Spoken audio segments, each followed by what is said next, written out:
Gaming NBS episode 252 being recorded Sunday, July something, 2019. July 21st, 2019.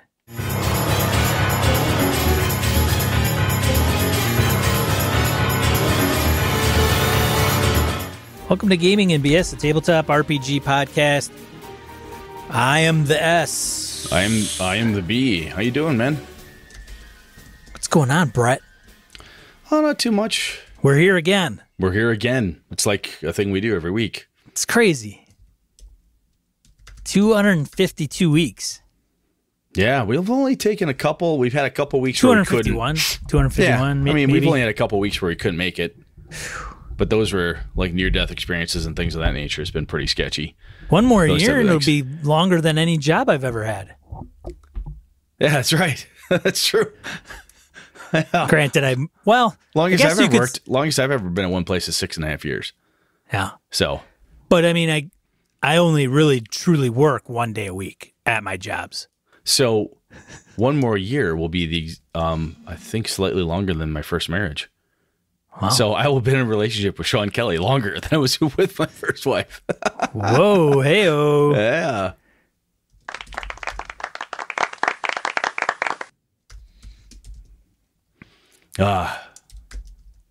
Indeed. Did you game this weekend, Brett? I did not. My in-laws had their 50th wedding anniversary. I was at that. And then it was finally stopped raining and stopped being 100 and some odd degrees outside and humid, so I mowed my lawn today.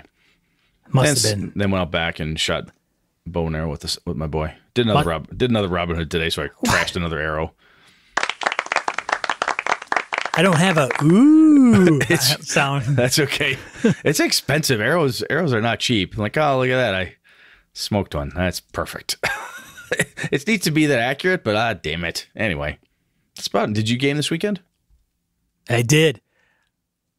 I killed 2 more characters, Brett. Did you? I did. Well, let me rephrase that.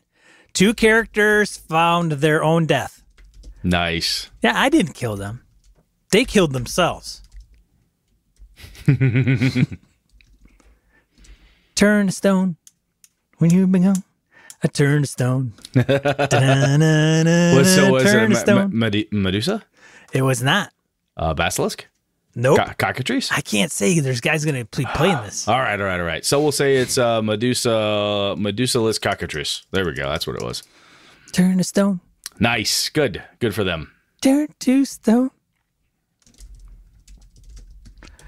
All right. Ready? Let's go on, man. We should move on. There's nothing like new and crazy going on. We got Gamehole Con coming up. Not all of our events are full. No, that's true. Not all the events are indeed full yet. And there's still time. People can still submit events too. They can. So if you want to run a game under the Gaming NBS banner, I would be very grateful and thankful. Yes. It'd be really, really cool. For those people who do run games for us, we try to do a little something. Last couple of years, we've had glasses, pint glasses we've given away. We're trying to get together and sort out what we want to do this year. So we try to do a little something for people who come to Gamehole Con, make the trip, and run games for us. Not optical glasses. Not spectacles. No.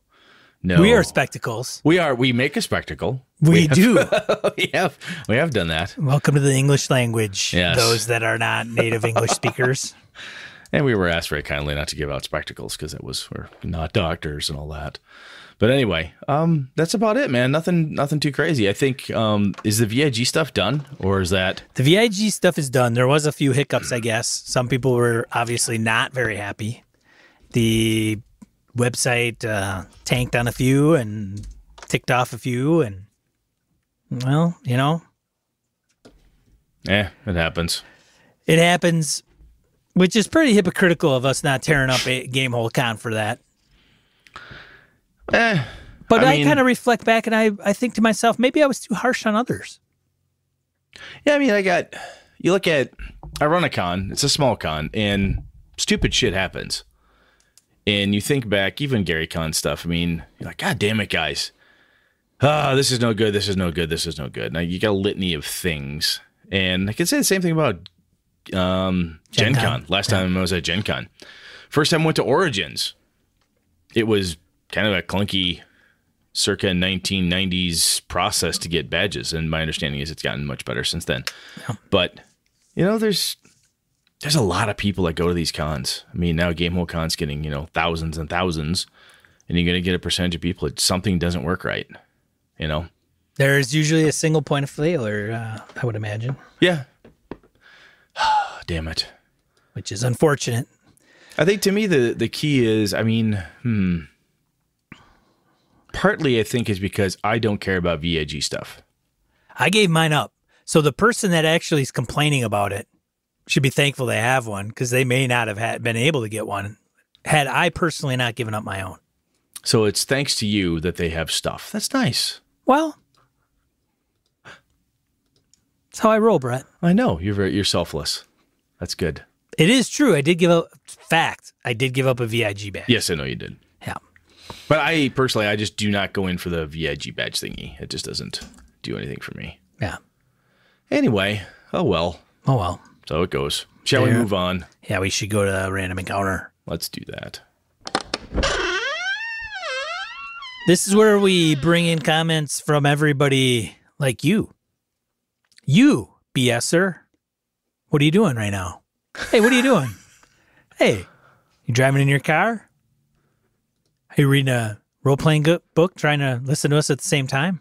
That'll confuse the crap out of you. Don't do that. Crazy multitasker. All right, so here we go. John got in a real quick comment on our Dragonlance episode, and he said, God damn it. Read it nice, loud, and clearly, Brett. 4 words. Fizzban, the motherfucking fabulous.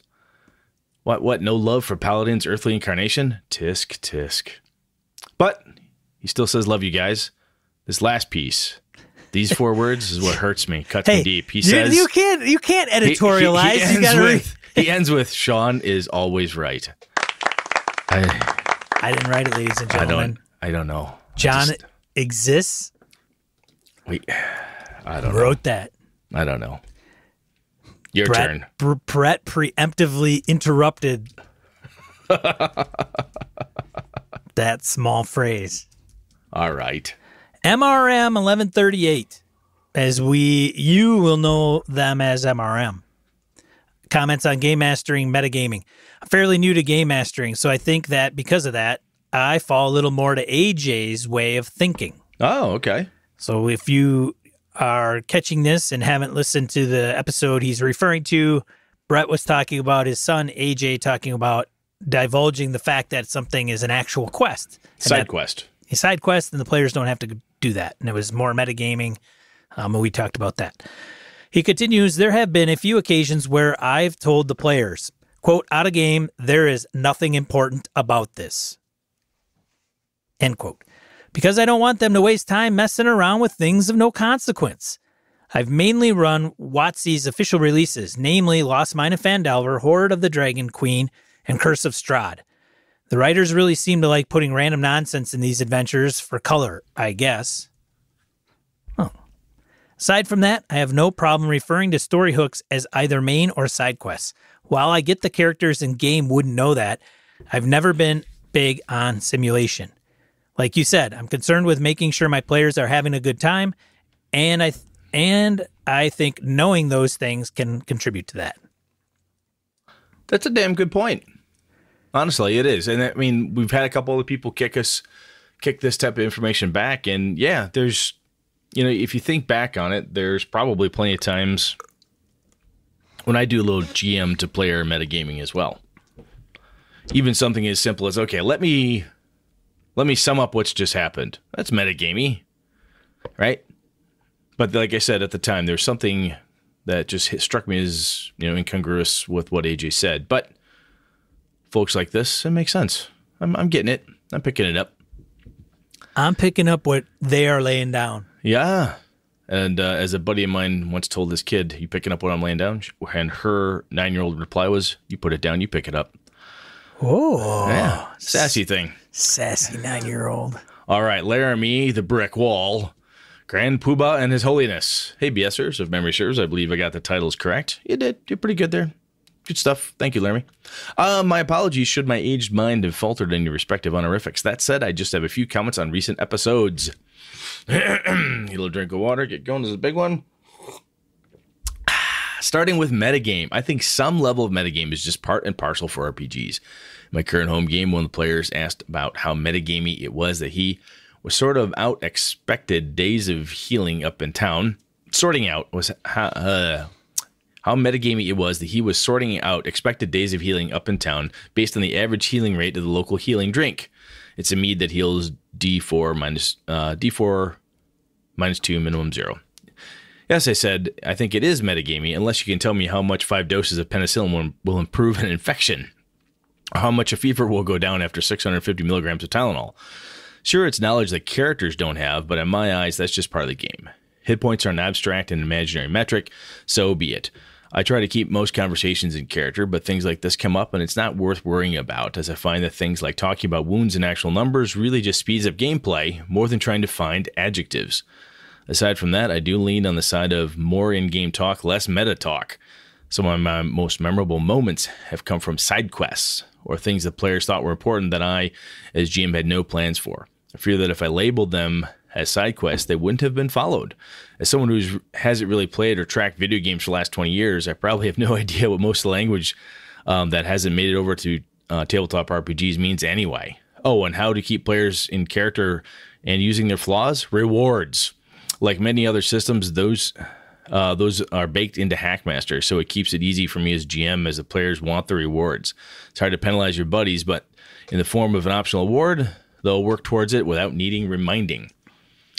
Oh, he says, crap, that's a brick of a paragraph. Feel free to edit it. Nah, we're good, man. It's all right. He's got more.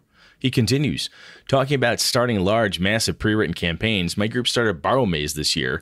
It's probably going to take a while as it's a pretty massive mega dungeon as we play 3 hours twice a month, which also goes back to finding time to play.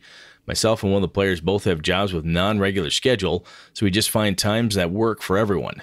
And since I have small kids, we play from 2100 to midnight-ish via Fantasy Grounds so we can wait until they're in bed. I'm a little surprised you didn't come back to the letter about average table/group size in Dragonlance episode. We're talking about groups of 6 to 12 players in modules. Then when we got to Dragonlance stuff, you rattled off all 9 PCs. A perfect example. I remember when I tried running these in college 20 years ago, I think we made it halfway through a module or two, then we were so far off the rails we just gave up and went back to our regular sandbox-style games. Not a criticism of the modules, as all modules tend to be linear. But running that many modules in a row is a long train ride. Did somebody say train?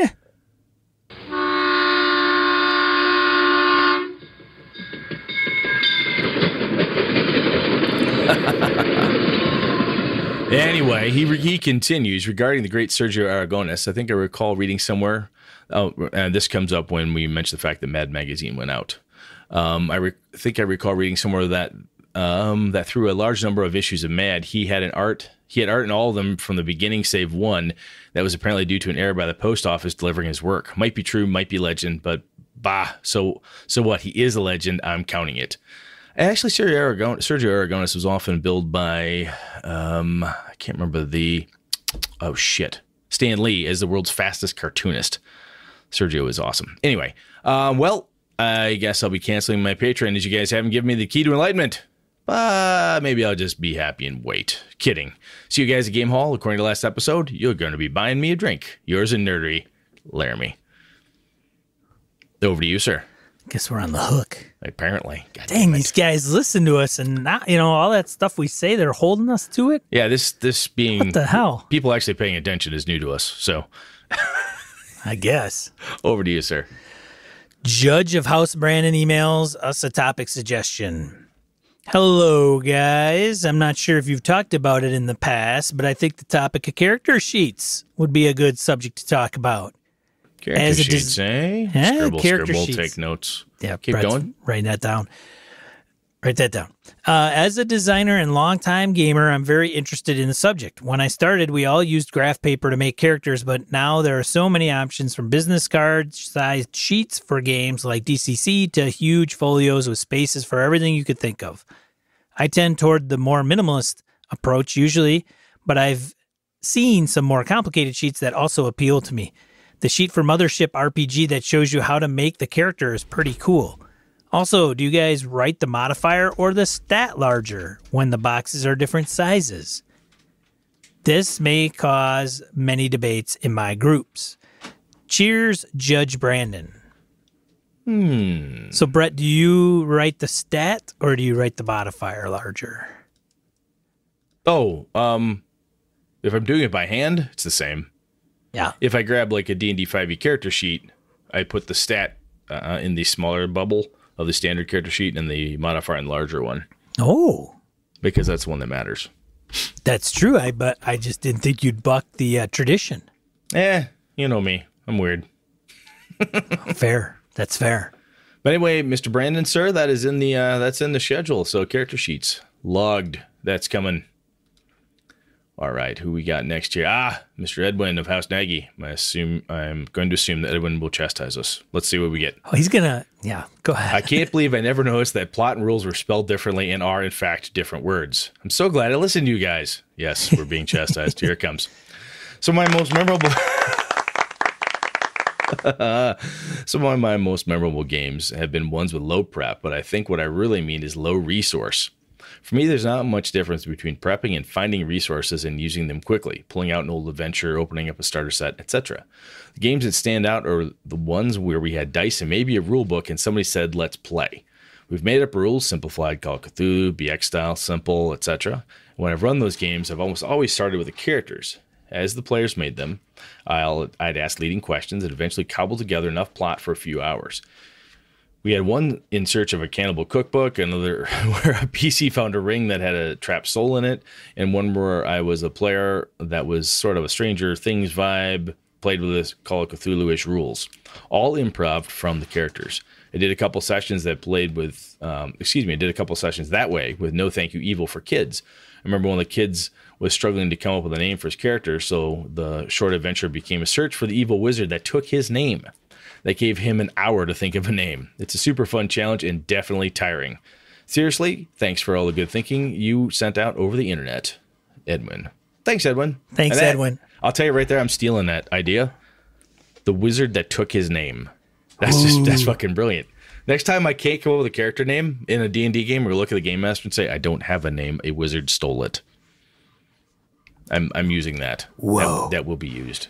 Edwin Nagy, he's full of good stuff, man. Oh, good stuff. Yes, good stuff. Good stuff. Yeah. That too. Yeah.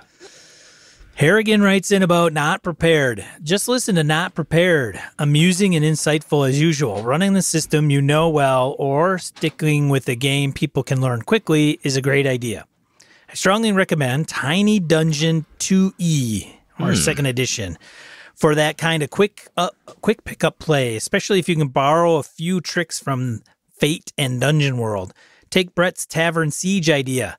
Ask the players why their PCs are there, what mission they are already on, who they are staking out in the place, etc. Ask those leading questions and run with the answers. Sharing the load can be uncomfortable for people used to doing all that work themselves, but it really can help in those no prep situations, like in the event the GM no-shows at a con. In addition to all the OSR style tools you guys touched on in the episode, encounter tables, weather tables, mission, and scenario builders, I would also suggest looking carefully at systems that purposefully include zero-level characters. DCC and Shadow of the Demon Lord come to mind. DCC has the character generator on Purple Sorcerer games. To put a link in the die roll. It's literally a snap to use your phone to make a new character or three. Demon Lord takes longer, but the background roles players make will offer up all kinds of adventure ideas for the game master right from the get-go. That game also has a load of short modules available for zero-level play. 2 to 4 pages that are very easy to skim and get going on. Back briefly on the subject of Dragonlance.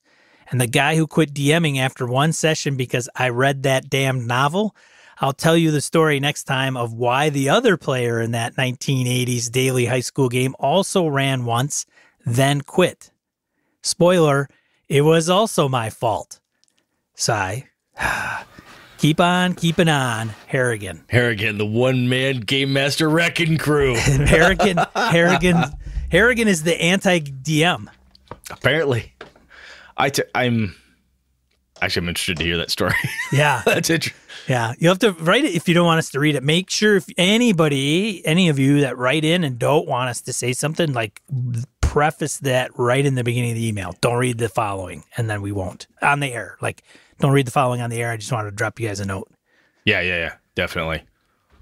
The what else was I going to say? Oh, well, a thing that Harrigan set up here. I want to find this again here. Here it is. Sharing the load can be uncomfortable for people not used to doing all that work themselves. I'll tell you, I have found that when you talk to players, and most of the players I've talked to, even new ones and so forth, when the game master says, "So why are you here?" and you push them for ideas, almost every player I've played with has been very happy to do that. I have found, in my experience, the discomfort is on my side or on the game master side, saying, I think the players expect that I'm going to do all that for them. And it may well be that some players are doing that still. They expect the game master to provide everything. But I think the discomfort, being uncomfortable about offloading stuff, tends to actually be the game master. He or she is more uncomfortable than the players are, at least in my experiences. Because we've grown up for whatever reason with this theory that we have to do it all. Or at least it's perceived that way. You said the dungeon master is mostly uncomfortable? Yeah, it feels that way to me. Yeah. I know the first time I started doing it, I felt like I was shirking my duties because that's how I grew up learning how to game master. But then when I started doing it, my players like, oh, sure, I'll give you info. Yeah, sure, man, here's some stuff. Yeah, here's just another way. It basically allowed them to, instead of writing a backstory and giving me a thing that I'm probably not going to read or read all of, they were able to say it out loud at the table, and everybody got a taste of it. So it was kind of cool. I have heard the opposite, where players are like, "Why do I have to give you all the details? You're the dungeon master." Yeah, I think that's because your players, well, they don't. It's not my players. I heard it from somebody else. Sure you did. Like all the boyfriends I have in Niagara Falls area. All right. Thanks, Harrigan. Yes, I think. Oh, this one's mine. Here we go. Note to self: Yes. Don't have Harrigan in one of your games. We're kidding, man. Honestly, I'd love to hear the story if you're willing to tell it.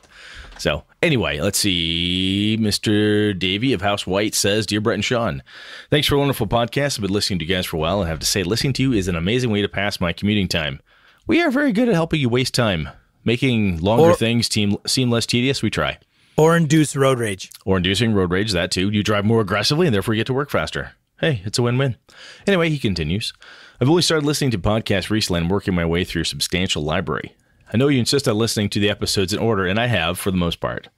However, some of the topics I see are applicable to my next session, so I feel the need to check them out immediately. Try as I might, though, I lack the discipline to do 200-plus episodes in sequence.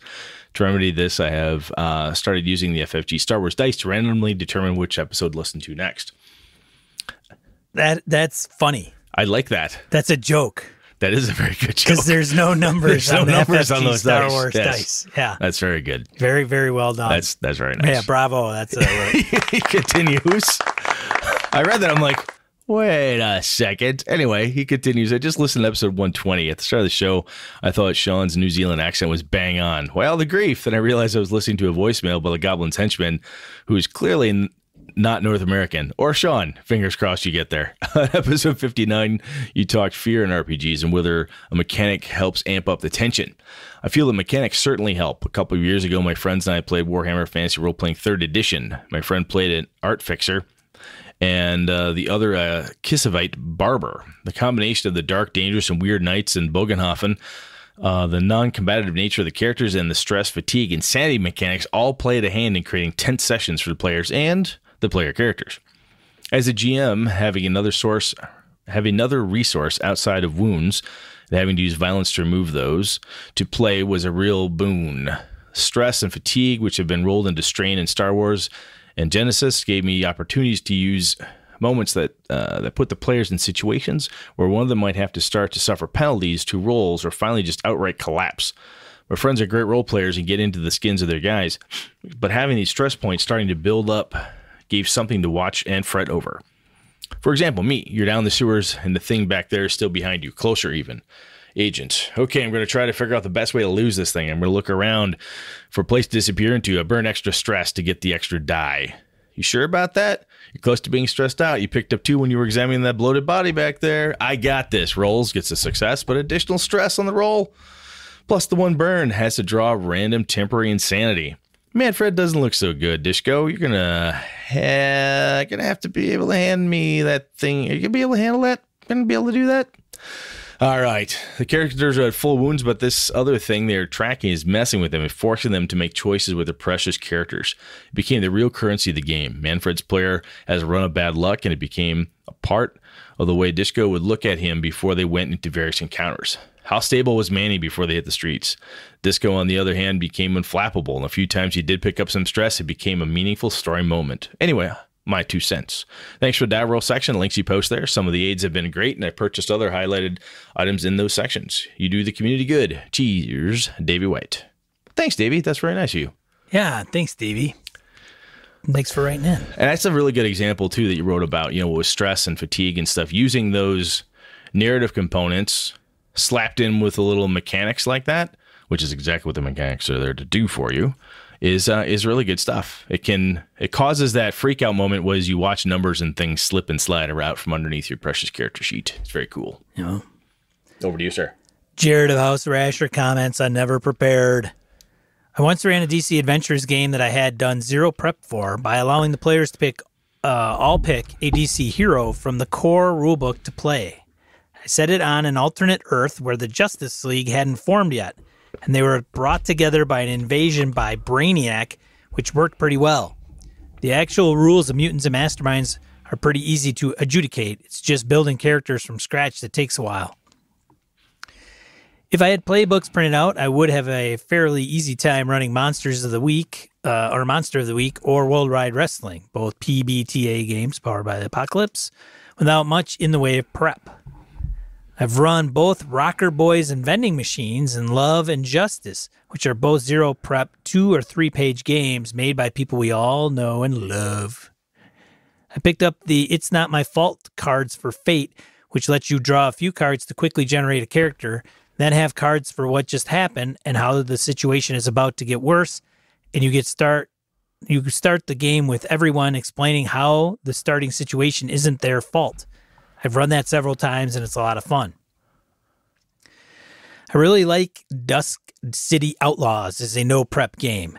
It's designed to be run on the fly, with character creation essentially being a matter of picking a card for what faction your character is from and what role they serve in the criminal underworld, then selecting the heist the group will play through from one of the heists detailed in the book. There is another game from Rodney Thompson, who used to be on Wizards of the Coast staff. He actually, this is me speaking, he was actually on the Star Wars Saga edition. Oh, that's heavily. right. Yes, Yeah. yes. Okay. That's right. I know the name. Yep. So he's the designer that made Dusk City Outlaws, which I remember being on Kickstarter, as well as working on several D20 games and the Lords of Waterdeep board game with my buddy Peter Lee, called Spectaculars. That applies to a similar formula to superheroes that Dusk City Outlaws applies to Fantasy Heists, and Dusk City Outlaws also has a Neon City Outlaws that reskins the setting for cyberpunk crimes. Indeed. I don't know much about what Rodney's up to, but I heard of Dusk City Outlaws. I just didn't know much about it at all, actually. Interesting. Yeah, very interesting. Thanks as always, Jared. It's good stuff. All right, let's see. Jim Fitzpatrick, Not Prepared, BNS. Just listened to episode 251 and was thinking about what the best system to pick up and play. I thought my answer to this would be 100% 5e, but it's not. It's actually the Cypher system, and here's why. I'm so disappointed in you, Jim. No, I'm kidding. Anyway, here's his reasons. Number 1, mostly D20, mostly D20 at its core. 2, creating a NPC monster obstacle literally takes 2 seconds. You assign a level from 1 to 10. Pre-gens are easily available with the Cookie Monster on Monty Cook Games website. It's really easy to pick up a character because of the character sentence. If you never played a game, it's hard to look at a character sheet and understand what all the stats do, but you can look at the character sentence and easily say that you want to be a sneaky rogue who works the back alleys. 4, the GM intrusion mechanic gives me something in my back pocket because I don't do any planning. If things are getting way too off track or I have a great idea mid-session, I can use intrusions to steer toward it. I also think a little bit of Dungeon World style Q&A is a great way to spend 10 minutes during setup. By creating bonds between the characters, you can use those in the game. Hey, Fightor, this ass of a town guardsman is threatening you and your best friend since childhood. How are you going to let that happen? It gives players an invitation to do something, and whether they do, it opens up the possibilities as a GM to move the game forward. Finally, as part of the Numenera 2 Kickstarter, Cookie Monster Games just released a whole book of 10 mini modules designed to pick up and play immediately. I got the book yesterday and skimmed them, and they're fantastic. There are pre-gens in the back, too. I'm wondering why more companies don't make this kind of targeted product. Drive it like you stole it, Jim. You know, Jim, that's a damn good question. Why aren't more game companies making this type of targeted product? That's a really neat idea. Like, hey, you like Numenera? Hey, here's the deal. Here's a book. It's got 10 mini modules and some pre-gens. Run. That's pretty cool. That's a damn good idea. That's just crazy. That's so crazy it may just work. That's the power of the Cookie Monster. Over to you, sir. Eric of House Salzwedel writes in about suspending belief. Greetings, gents. There are a few things in games where my logic circuit kicks in and can get me sidetracked and find myself not enjoying the game because of it. I can usually remind myself we are playing a game with lasers and dragons and get myself back on track. One of the issues I have is with falling damage, but it is low-level characters and falling. You guys have covered that a 10-foot fall in most games does 1d6 damage. If you have a zero-level character, DCC, or another low-level classic D&D non-fighter, you will have very few hit points if you don't start with the max hit point for the level. With average damage on a 1d6, it is a 50-50 proposition. I am most likely equivalent to a level 0 character, level 1 at best, and pretty confident that on a 10-foot fall, it's not a 50% chance that I will perish. I think the average fall height for death is something like 28 feet. Google did not like it when I searched for such information. How far do I have to push my coworker? I'm sorry.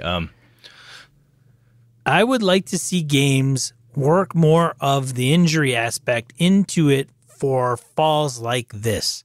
Break an ankle, shatter a femur, knock myself out. I can buy that happening on a 10-foot fall. Those are just my thoughts. Not right, not wrong. Well, maybe wrong, but they are my thoughts nonetheless. Eric Salzwedel. There is... Sean and I have talked about this a bit in the past, and this may bear a deeper dive, but when you're playing a game that has hit points, or a game that doesn't have critical hits, or specific types of injuries, sometimes injecting, we've talked about this before, injecting an injury mechanic of some kind into D&D style gaming can be a little clunky, but I think there are ways to do it. And you're right. If I were to fall 10 feet, chances are I'm not going to die. I've fallen off the roof of a house before. Didn't die. Was sore. Didn't die. You didn't go head first, buddy. See, that I'm just getting there. Thank you very much. So part of it, too, is depending how the hell you fall, right? I've read stories about guys that have fallen out of tree stands, fallen 15 feet, and they're paralyzed from the chest down. Landed just right, or just wrong in that case, and they're not moving anymore. So, yeah, it's interesting. It's interesting, and I think the idea of adding a twist, like a hurt ankle, or crack your leg, or you're slightly woozy from smacking your head or something. There's ways to do that in a system that doesn't have that particular type of normal wound mechanic or injury mechanic. But we'll have to talk about that, I think. Yeah. All right. Good stuff, Eric. Thank you very much. Kyle of House Davis writes us about Dragonlance. Awesome episode on Dragonlance. Your conversation really brought back many great memories. I was moved to rummage through my shelves to look at all the gaming material I had for the setting. I have almost everything produced, and I found many of my old handwritten notes stuffed into some of the box sets. I'll tell you, man, that's fun. That's one of the reasons. Before you sell anything, ladies and gentlemen out there, like, I'm never going to play this again. Rifle through that box set and look for the notes you may have left in there, or the character sheets. I'm not saying it's going to stop you from selling it, but sometimes that little nostalgia is fun. Anyway, he continues. Carl goes on to say, I ran a series of Dragonlance-based AD&D adventures at Gen Con from 1995 through early 2000s before I finally retired them. My favorite was called Top Knots, and Takesis Oh My, which included 3 Kender player characters. I would have gamers showing up 20 minutes in advance to try to get one of the 3 Kender. I never laughed so hard running any other adventures. Players would end up doing wacky things like stealing a dragon, High Lord's helmet, riding Draconian's piggyback style, and even attempting to grab a dragon by the tail. Allowing my players to take the role of an impish Kender really brought out everyone's creativity. You both mentioned that rich and detailed setting based on franchises are harder to create your own stories in. I completely agree and avoided most settings based on beloved franchises. However, there was a Dragonlance product that tried to help with this. Although I understand Mr. Hickman hated this accessory, TSR produced a product called Time of the Dragons, which described a lost continent called Taladas. I set one of my campaigns in this area because it did allow more freedom to add my stories. This had all the flavor of Dragonlance, but added some unknowns for players to discover. As always, thank you for a great show and a topic that brought back some fond memories. Dragonlance will always remain one of my favorite worlds. I'm hoping to bring it to a Savage World setting sometime. Carl Davis. Savage Worlds and Dragonlance, man. That could be something. That could definitely be something. Have fun, Carl. Yeah. Thanks for sharing. That was a load of good stuff, folks. Thank you all very much. Yes, thank everybody for writing in, commenting. If you'd like to comment, you can go to our website. You can write us an email. You can give us a call. But keep them coming. Good stuff, man. I know a lot of people appreciate all these stories. They're good stuff. Yes, absolutely. All right, let's get to the main topic, man. Let's move it on.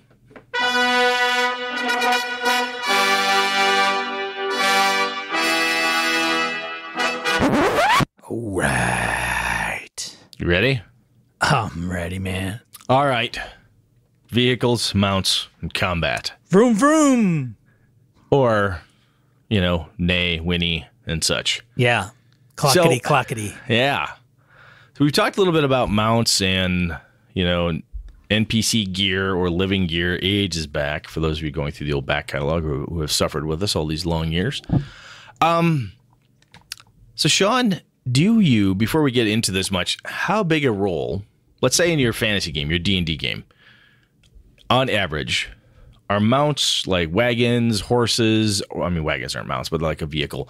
How much does that actually play into your games? Is it like go get a wagon so you can haul the treasure back, or is it an integral piece of how you like to tell your stories?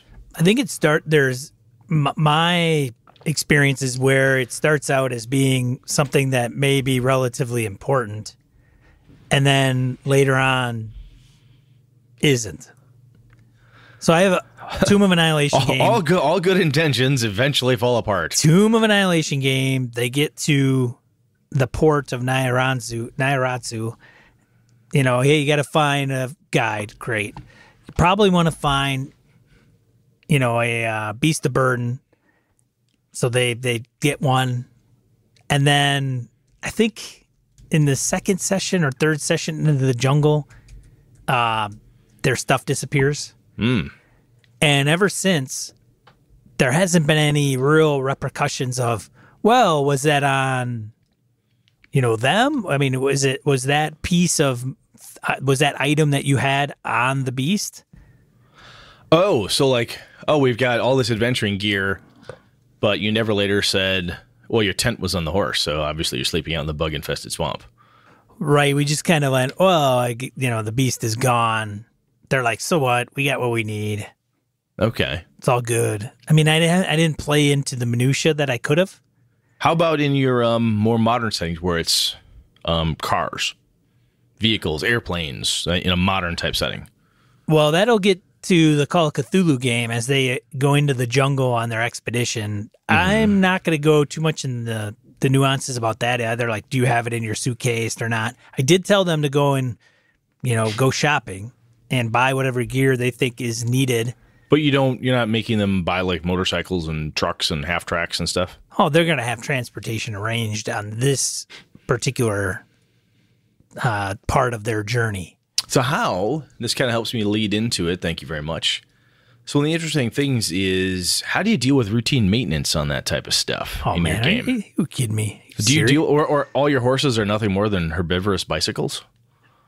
They eat the countryside as they go and drink the water from the local streams. And when it rains, they just take their heads and look up into the sky and have the water drip into their mouths. So you hand wave it. Yeah, I think the type of game that you play, you will either want to facilitate that or you won't. And I think the type of game that you want to facilitate that is usually more than likely a game where you're, how many rations did you pack? What's your encumbrance? Or it's a game where, let's just say it, Traveler. You're on a fucking spaceship. Sure. Are you on a spaceship? Yeah. Guess what's a huge critical piece of your existence? The goddamn spaceship. Right. Right. Yeah. Because no spaceship then saying, "Hey, by the way, the food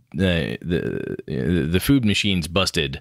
Oh shit. Oh yeah, your oxygen, your anti-gravity, or your gravity machine, whatever, blah blah blah, is broken." So those types of maintenance things become very important. That's a different game, though.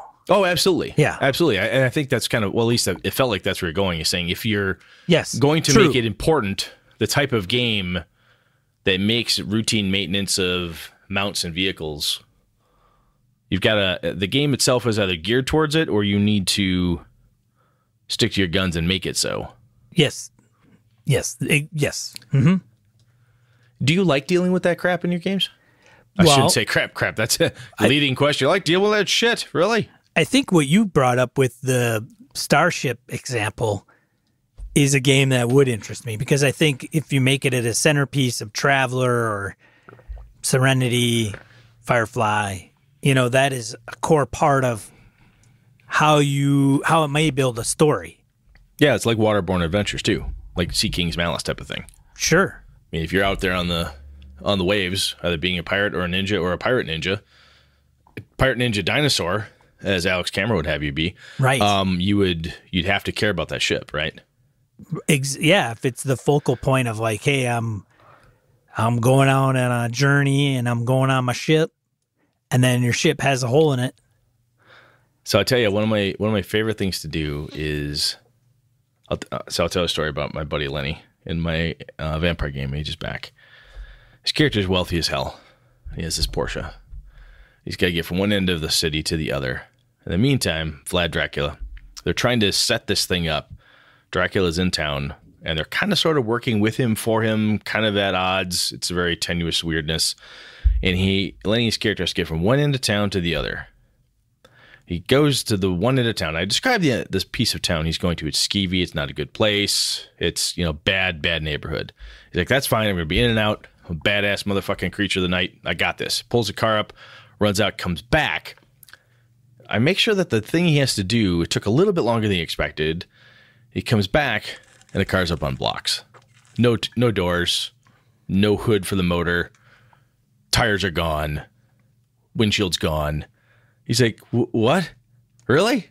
And it never been like a maintenance thing or anything like that, but it was that one point where basically Dracula set him up in the meantime and made sure that he couldn't get to where he needed to go, so Vlad could just take what he needed and get the hell out of town.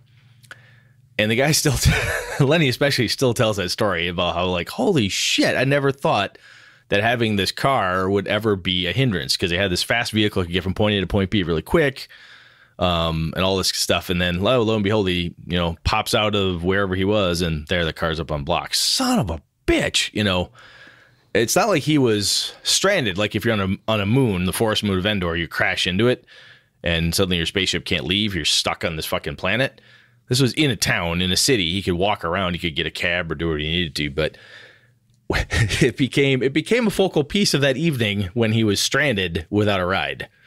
Have you ever done anything like that? Like horses, even? Just taking horses away or something? Sure, but I haven't had it impact the story too much. So more of just an annoyance? Yeah, you come out and your horses are gone, dead. So then it's like, well, now your travel time is going to be doubled. That was the classic thing to do in D&D, right? You'd get horses, wagon stuff, because you're going to go in a dungeon where we're kids. You're going to come back out. Your characters are going to load all this stuff up. You get your horses, you tie them up, or you do whatever, you hobble them. All right, we'll go down the dungeon. You're down the dungeon for like a month or some obscene amount of time. And you finally make your way to the surface, and your game master has murdered your horses, or they're gone, or whatever the case is. That's a classic like D&D, Wilderness Adventure, fuck you, right? They should have brought him with. Should have brought him into the dungeon. That's what you should do. I knew guys used to buy cattle and try to drive them into dungeons in order to find traps. People are jerks. Anyway, so when you think about this, Sean, do you think, I really should do more with routine maintenance for my games, or like, hey, no, unless the game is specifically about it, it's worth hand waving? Is that where you're at? I am, I think, for the most part. I mean, if I saw that there was a purpose behind pushing that component, then I would, but I haven't in a long time, and even current games, I'm like, I think it's kind of part of the deal. I do think they need to be needed. But it can be kind of bookkeepy, right? They can be bookkeepy, but I also think that, okay, you're going on an expedition into the jungle. You know it's going to take weeks. You're going to need supplies. I think that's an okay thing. I think you can do it at 100-foot view and say, all right, great. We buy everything that we want. Great. And you're not going to carry it all. Nope, that's why we got Bill the horse. Great. Fine. That's taken care of, right? It alleviates we just stack up on everything and we just carry it into the jungle. Okay, great. So we've solidified the fact that there's a beast of burden that's going to carry it. Once something happens to that beast of burden, then it is maybe not so much hey, how many days of water do you have left? But most of your supplies are gone. So now what does that trigger? Kind of story point wise. So the next encounter, are you going to kill everybody? Or are you going to negotiate? They obviously are surviving. Maybe you come across an outpost and you have no supplies. I mean, you could get into the weeds and say, hey, you got like 1 day's worth of food left. But yeah, it is real bookkeeping. I like the idea from a maintenance perspective, keeping it at that higher level. Sure. Just like, hey, you've been riding the horses pretty hardcore for last week. They need to rest. They're done. They're stumbling, they're staggering. You keep pushing your mounts, they're going to break a leg. Hey, you just went through 5, planet drops. You guys have not done any maintenance on the ship. The pilot, point at the character who's playing the pilot, she can tell you that it's acting a little sketchy on the way down. You probably need to check the baffles. Oh, yeah, all right, good point. Yeah, we really haven't done any maintenance, Kind of doing that at that high level at random or regular or sometimes even irregular intervals can be pretty damn helpful. I see what you're saying.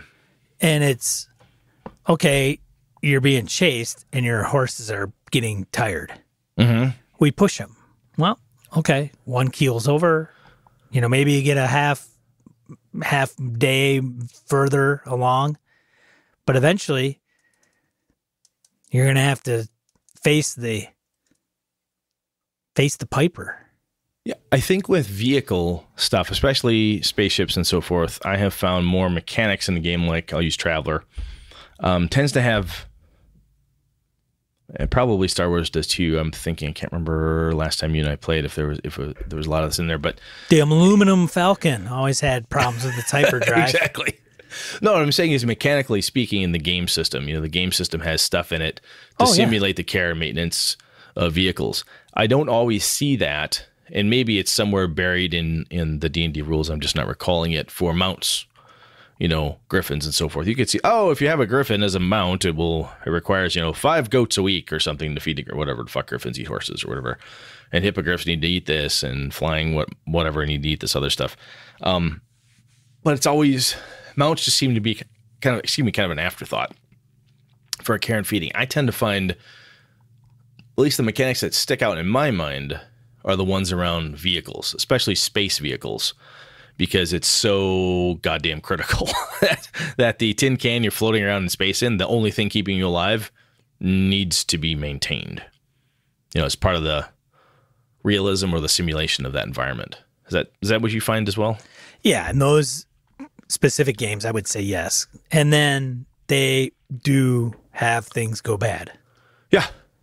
Moving parts. Yeah. Whatever. One of my favorite Firefly episodes. Have you seen Firefly? Oh, man. Just checking. Just want to know if I could take this guy from you. I gotcha. So anyway, there's the one episode where there's a piece that breaks and they're running out of oxygen. So, spoilers, most of the crew leaves to go try to find help. The captain's there, and another ship comes by and says, hey, well, what's up? And he's like, this is broken. He says, boy, that's a pretty small and significant piece. He goes, not if the one you have doesn't work. This is the thing. This is the doohickey. This is the MacGuffin. This is the little jobber that's providing oxygen for the whole goddamn ship.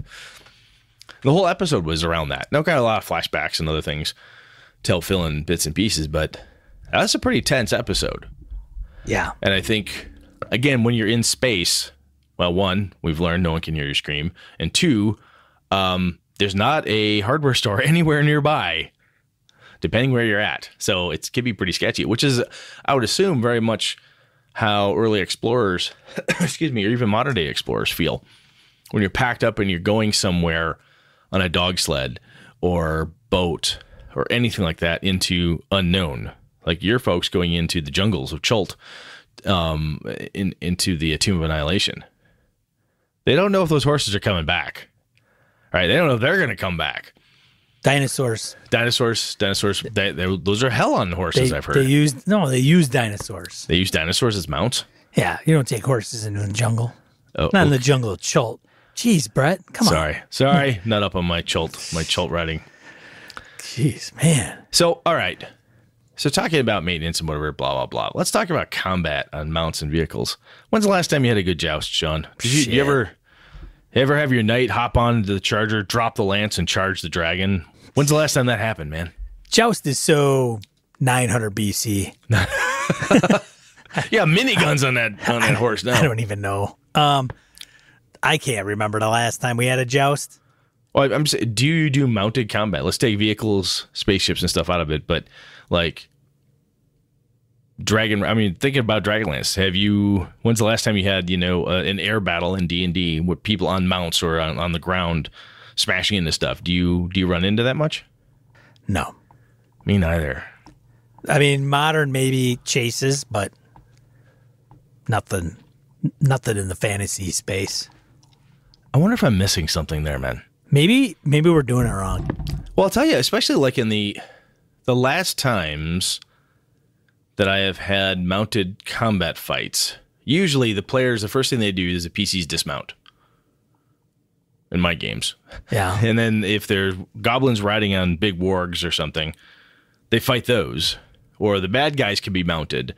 But most of my player characters, I don't know if it's because I'm lacking cavalier types or people who really want to, have a lance or doing like that, but nobody is taking, in my groups anyway, no one is taking the, mounted combat specialty where I remember being in high school, dude, always making sure we had war horses, because war horses were another meat shield and something you could drag into combat with you because they could fight, right? Yeah. But now when I'm playing with most folks, in my groups anyway, if you're out in the wilds, you dismount and then engage on foot. Maybe someone has a fly spell or something like that where they're up in the air, but 9 times out of 10, they just dismount, fight from foot. So, how is it? Are you encountering the same type of thing? Yeah. That was helpful. Well, I mean, I haven't run so into... when your bad guys are charging in on dinosaurs in the jungle of Chult, do your player characters like, oh, we should get on mounts as well and fight them mount to mount, or they always just stay on foot? Or it doesn't even cross anybody's mind? Well, it hasn't presented itself, but it could. Like I said, it's weird because if I read like a T.H. White's Once and Future King, and you read, anything with King Arthur's jousting and so forth, that idea in Pendragon, jousting's there and so forth. But mounted combat used to be a thing for my groups. Especially in high school, even early college. But for whatever reason, no one, i.e. no one that Brett has played with, seems to be into it. And it sounds like you're running into much the same. Was mounted combat in your fantasy games ever a thing for you or your groups? I don't know. We might have at one time, but nothing stands out. Really? Yeah, I can't remember when. So let's say Unearthed Arcana comes out. Do you have anybody like, oh, I gotta be the Cavalier, man? No one did that? Oh, that is true. I mean, I played the Cavalier when that came out, and I think we'd have we'd have an outdoor encounter, and then I'd be like, oh, I'm on my mount, and I'd handle my lance, because like the lance damage was crazy. Oh yeah, yeah. Like it was like, Well, man, I'm taking down everything. Paladins could call. I don't know if they still can. It's been. I haven't read the rules yet. The Warhorse. The Holy Horse of Doom, whatever the hell they rode. You know, they could call the Holy Horse. Holy horses, Batman, and yeah, they had a big. Their Holy Warhorse thing would show up. Yeah, I don't run into it anymore. No, mounts used to be like a cool thing, and and I'm wondering if I should bring that back in my game. Yeah, it might be something to explore. Especially when you're talking small towns or city campaign. Now, granted, if you take it outside of like an Avalon-style city where it's dark and gritty and very, very street-level people on feet, if you take it to, excuse me, almost a more traditional type of fantasy city, it might be worth it to have a jousting competition, like you did to us in the Star Wars game. We had pod racing. Remember that? I do remember that. So if you take that and then turn it into jousting, right? The same type of thing, flip the script, put it in a fantasy quasi-medieval setting and have it be a joust. And if nothing else, my group would probably be like, wow, this is new and different, because it's been 30 years since we've done mounted combat of any kind. So I'm starting to think, I should probably read up on my mounted combat in 5e and anything else, or Pathfinder, for what we've been playing lately. But anyhow, I think it might be interesting to bring back. And even with, in D&D, you can have, or any of your fantasy games, I shouldn't say any, but a lot of them, you have aerial battles too. You can have dragon riders, people on griffins, pegasi, all that stuff is all possible. But like I said, we haven't had the call for mounted combat lately. Feels like it's something that I might want to bring back in, just to, if nothing else, mix it up a bit. My campaigns as of late with my home group, my Pathfinder game in the Outlands of Avalon, they've been outside a lot. Very little dungeon crawling stuff. But we've never said, hey, we should get on horses and mix it up that way. Tomb of Annihilation has dinosaur races. Are you serious? Yeah, in Schult. Port Nyanzaru has, like, during the season, like, weekly dinosaur races. And the Brontosaurus wins by a neck. Yeah. Yep. So you can go and place bets on them. Hell, I think even player characters can opt to participate. That's funny. Yeah. So let's flip it then. Vehicular combat, right? And spaceships is like, if you've got a spaceship, one of the first things you want to do is, does it have armor and guns? Because at some point we're gonna have some spaceship combat. Yeah. Right? Are you do you like spaceship combat? That big stuff like that? I don't mind it. I think it can be fun, but I also have to have rules that are okay and not too clunky and overbearing. How do you deal with it when you have the pilot and 5 other player characters with nothing else to do? In the Star Wars game, you have them do things. Like what, Sean? Well, you could have one pilot, one co-pilot. Okay. So as you're making co-pilot and pilot roles, those will give you advantages or boons or buffs to do better, repair your ship, maybe quicker, maybe boost the power at that point in time. All right, so everybody's got a role to play. Use some skills. Yes, juice man. the system. Okay, cool. You got gunners that may or may not be manning guns, but they could be the eyes and ears of what's going on around them. Like, hey, we got to, he's coming up on us in the rear. What does that under mean? 6 coming up from beneath, something like that. Yeah, and then the pilot can act. And then it's almost kind of like as they participate and succeed in their abilities to function, will give the overall team it's kind of like a skill challenge, but it'll give a team a more advantageous, positive result. And that's kind of built into the Star Wars mechanics, am I correct? It is for the most part, yeah. I mean, you will want to incorporate some of those. So you can have a gunner and you can have a pilot, co-pilot. Because I'll tell you, if that type of thing isn't in your system and you do have a vehicle combat, and this goes for everything from cars to trains, Jeeps, helicopters, whatever, this is where I think those, even if you can't think, like suddenly the group's in a helicopter and they're in a weird aerial dogfight. You're like, fuck, I don't know what the aerial dogfight rules are. And I've got one person piloting, they're making piloting checks.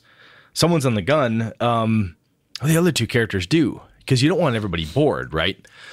Excuse me. So I think it's a great opportunity. What you just said, Sean, is that even if you don't remember the rule offhand, you don't want to take the time to look it up, or for some reason, God only knows, the system you're running doesn't have a mechanic for it. Everything you just talked about is perfect, right? What are the 8 other rules? What are the ways that that character can aid another character and give them a bonus on their dice, or a bonus on their roll, or an extra roll, or something along those lines?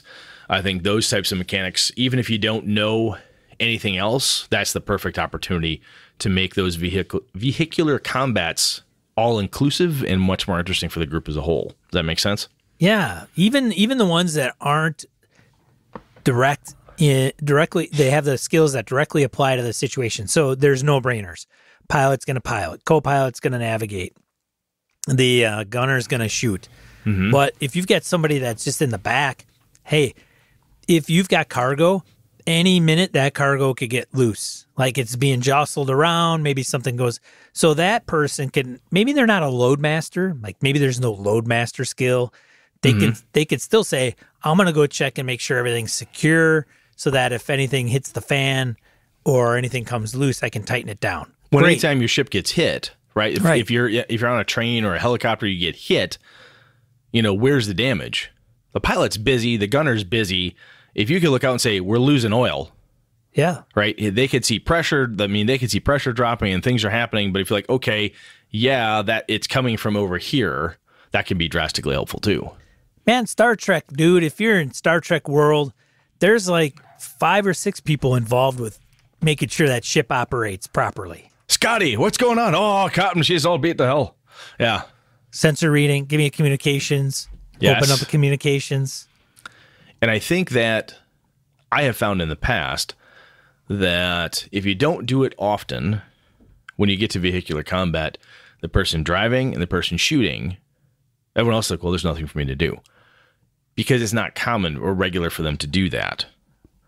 You know what I'm saying? If you haven't done that type of gaming before, I guess, or if it's not something your group and you are very familiar with, I think keeping all those ideas in mind, like, hey, somebody should go check this out. You're in the plane, you're in the cargo plane, and it starts acting funny. Somebody go check on the load. Something's banging around back there. That's not good, right? So I think as game master and even as a player, you can help to get everybody engaged in what's going on and making it entertaining. Even you could be something even as crazy cinematic as, if you're in a car and you blow out a wheel on, rear side passenger, everybody lean on the other side of the vehicle just to try to get the pressure off the wheel. I mean, you could get crazy cinematic, anything you want to, but it's a great opportunity to get people involved, like you said. Even if you don't happen to have mechanics that do it or you can't recall what they are, those 8 other mechanics, and allow people to be as creative as they can. Like, hey, can I use my spot hidden check to see where the vehicle's where the vehicle got shot, or can I do a search check to see if I can find another cargo strap to do so? Let people do that stuff, because I think it's a good way to get everybody again engaged in the vehicular combat. Sure. I think that may actually, now we've said that out loud, maybe one of the things about mounted combat in your fantasy type game where you're on horseback or donkey back or griffin or whatever, that unless everybody has a mount, you know what I'm saying? Yeah. It's like there's nothing to do, potentially. Well, then you got to kind of expedite things.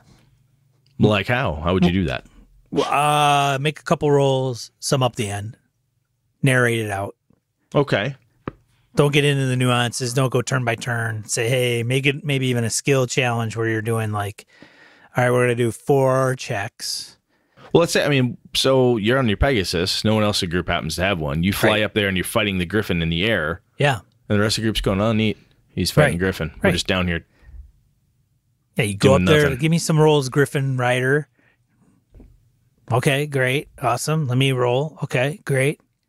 All right, this is how this is going to play out. Oh, okay. Kind of summing up.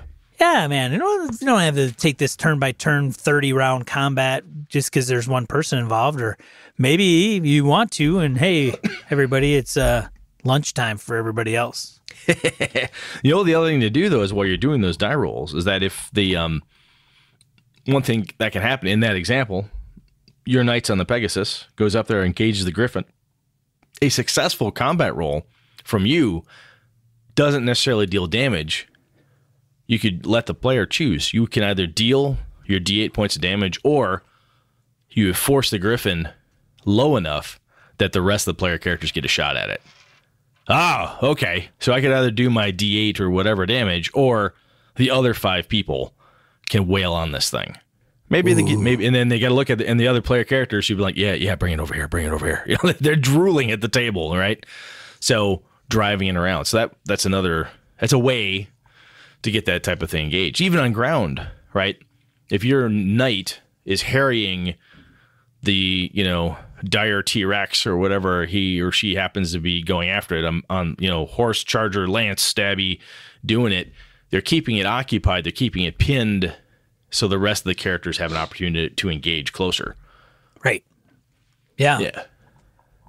Yeah. But I think those tactics, what happens, at least in my experience, is that I'm remembering again back to when we had mounted combat, when it was a thing, that people who really liked it tended to, well, the combat could easily be monopolized.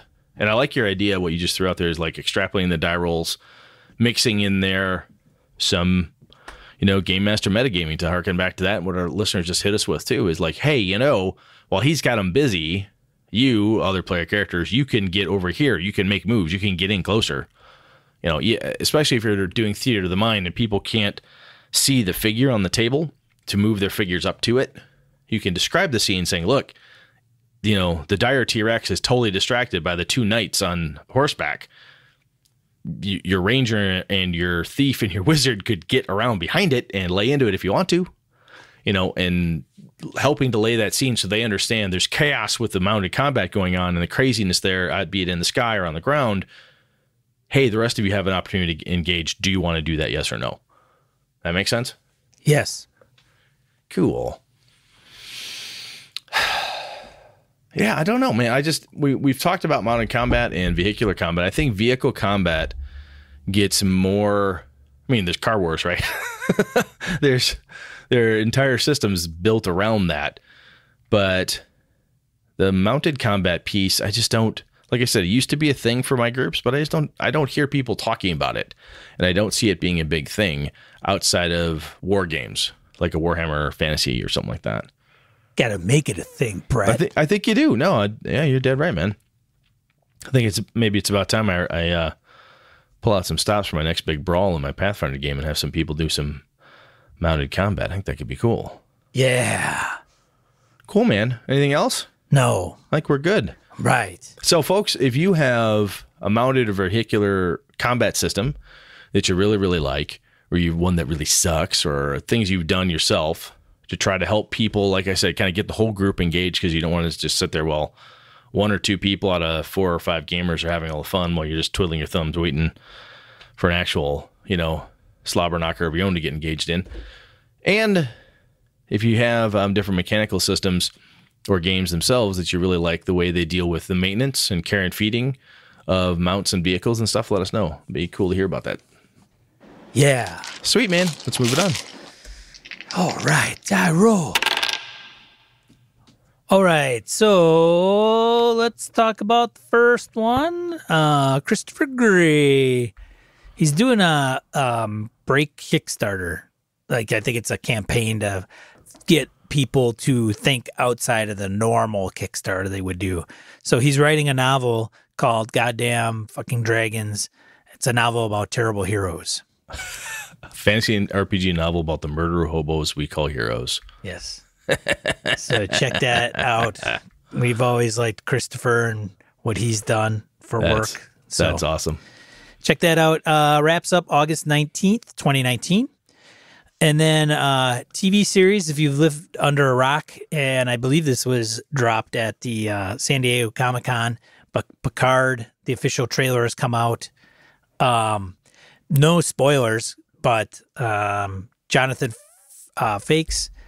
Frakes is directing episodes, and he will star in them. Nice. So he's going to be actually, reprising his role of Riker. And then Marina Sirtis is actually coming back as Counselor Troy, because they're both being called to the set for a couple shows. Cool. That's been confirmed on Twitter from those two people. Very nice. Yeah.